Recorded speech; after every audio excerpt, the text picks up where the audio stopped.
நான் உங்க பையன், நீங்க என் அம்மா தான். இல்ல, நீங்க தான் என்னுடைய மாமாச்சே. உங்க பையன் தான் இருக்கான்ல. ஃபைனலி என் ஃபேமிலி போட்டோ கம்ப்ளீட் ஆயிடுச்சு. இங்க பாருங்க, ஸ்மைல் பண்ணுங்க. செல்ல புள்ளையே.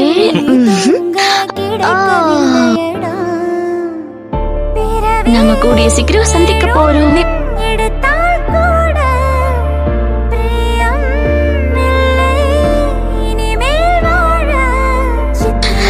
சிவா எங்க போனானே தெரியல.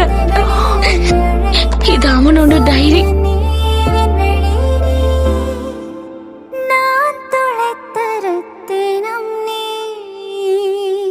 டோன்ட் வரி, நான் தான் இருக்கேன்ல. நான் தான் உங்களுக்கு லக்கி சாமாச்சே. வாழ குட்டி, திரும்பி வா. அடுத்த ஜென்மத்துல நாம கண்டிப்பா ஒரு ஃபேமிலியா இருப்போம்.